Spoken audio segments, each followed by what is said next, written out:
আসসালামু আলাইকুম। Hello viewers, যে যেখান থেকে আমার রান্নার ভিডিওটা দেখছেন তাদের সবাইকে স্বাগতম জানিয়ে শুরু করছি আজকের রান্নার রেসিপি। আজকে আমি রান্না করেছি মাছের মাথা দিয়ে মাছ ডাল।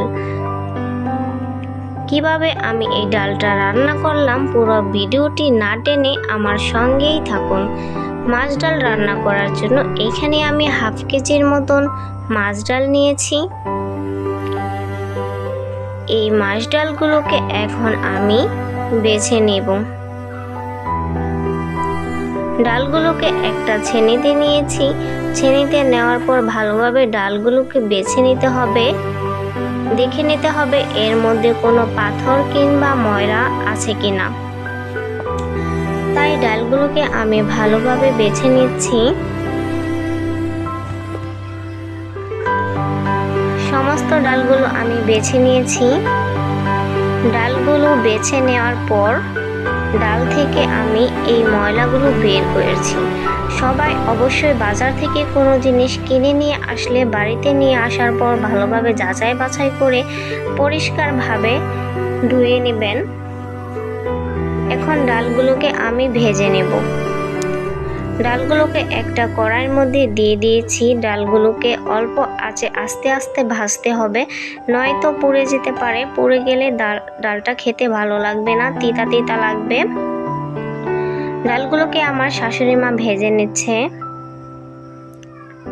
ডালগুলো যখন হালকা লাল কালার হয়ে আসবে তখন ডালগুলোকে নামিয়ে নেবেন।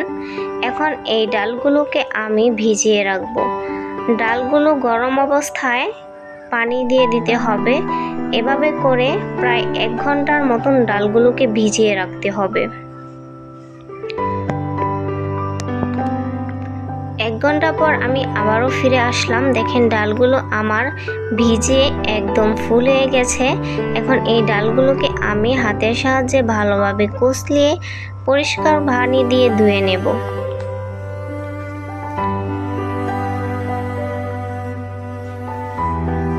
ডালগুলো আমি ধুয়ে নিয়েছি। দেখেন ডালগুলো কত সুন্দর ফ্রেশ হয়েছে দেখতে। এই ডালগুলোকে এখন আমি পাটায় বেটে নেব। আমার শাশুড়ি মা ডালগুলোকে বেটে নিচ্ছে। ডালগুলো কিন্তু পাটা পোতায় বেটে রান্না করলে খেতে অনেক মজা লাগে। ব্লেন্ডারে ব্লেন্ড করলে ওটা অনেক মিহি হয়ে যায়, খেতে মজা লাগে না। ডালগুলো অবশ্যই আদা বাটা করতে হবে, বেশি মিহি করা যাবে না। ডালগুলোকে আমি এরকম করে বেটে নিয়েছি। এখন ডাল রান্না করার জন্য এখানে আমি 4টা পেঁয়াজ কেটে নিয়েছি, 3টা এলাচ নিয়েছি এবং দারচিনি নিয়েছি, সাথে নিয়েছি আদা রসুন বাটা। ডাল রান্না করার জন্য এখানে আমি একটা তেলাপিয়া মাছের মাথা নিয়ে নিয়েছি। এই মাথাগুলোকে এখন আমি কেটে নিয়েছি। এর মধ্যে মরিচ, হলুদ, লবণ দিয়ে মাছগুলোকে মেখে এখন আমি ভেজে নেব। চুলার মধ্যে একটা কড়াই বসিয়ে তার মধ্যে তেল দিয়ে এক এক করে সমস্ত মাছ আমি দিয়ে দিয়েছি। মাছটা একটু হয়ে আসলে উল্টিয়ে পাল্টিয়ে ভালোভাবে নেড়েচেড়ে নামিয়ে নিয়েছি। এখন ডাল রান্নায় চলে যাব। চুলার মধ্যে একটা পাতিল বসিয়ে তার মধ্যে পরিমাণ মতন তেল দিয়ে দিচ্ছি। তেলটা একটু গরম হয়ে আসলে তার মধ্যে কেটে রাখা পেঁয়াজগুলো দিয়ে দিয়েছি, এলাচ দারচিনিও দিয়ে দিয়েছি। এখন আমি আদা আর রসুন বাটাটা দিয়ে দিব। আদা রসুন বাটা দিয়ে দেওয়ার পর পেঁয়াজের সাথে ভালোভাবে নাড়িয়ে চাড়িয়ে মিশিয়ে নেব। এখন পেঁয়াজটা ভাজা হয়ে আসলে এর মধ্যে পরিমাণ মতন পানি দিয়ে দিব।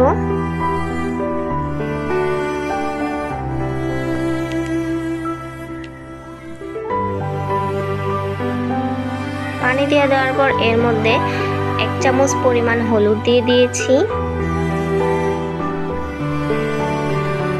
1 চামচ পরিমাণে মরিচের গুঁড়া দিয়ে দিয়েছি। এখন এগুলোকে ভালোভাবে মিশিয়ে নেব। মাছ ডালে বেশি ঝাল দেওয়া যায় না, তাহলে গলায় ধরে। মাছ ডালটা একটু ঝাল কম দিয়েই খেতে হয়। এখন পরিমাণ মতন লবণ দিয়ে দিয়েছি। বেটে রাখা মাছ ডালগুলোকে এখন পানি দিয়ে গুলিয়ে নেব।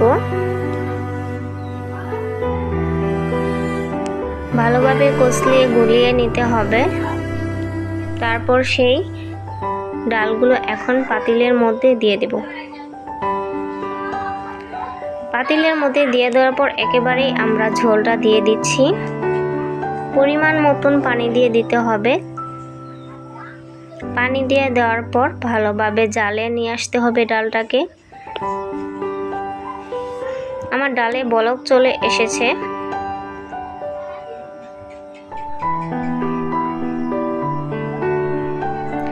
ডালটা নাড়াচাড়া দেওয়ার জন্য এখানে একটা অরঙ্গা ব্যবহার করেছি।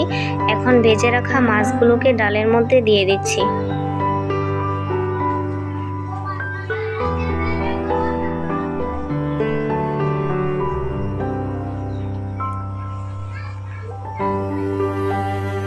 আমার ডাল রান্নাটা প্রায় শেষ পর্যায়ে। এখন আমি জিরার গুঁড়ো দিয়ে দিচ্ছি। জিরার গুঁড়োটা দিয়ে দেওয়ার পর ভালোভাবে ডালের সাথে মিশিয়ে নেব। আস্তে আস্তে নাড়া দিতে হবে, না হলে মাছগুলো খুলে যাবে। আমার ডাল রান্না হয়ে গেছে। এখন আমি ডালগুলোকে নামিয়ে নিচ্ছি। ডালগুলোকে আমি বেড়ে নিয়েছি। ফাইনালি আমার ডাল রান্না হয়ে গেছে। আজকের আমার এই মাছের মাথা দিয়ে মাছ ডাল রান্নাটা আপনাদের কাছে কেমন লেগেছে? যদি ভালো লেগে থাকে তাহলে অবশ্যই একটা লাইক, কমেন্ট এবং শেয়ার করে দিবেন। আর অবশ্যই আমার চ্যানেলটা সাবস্ক্রাইব করে দিবেন।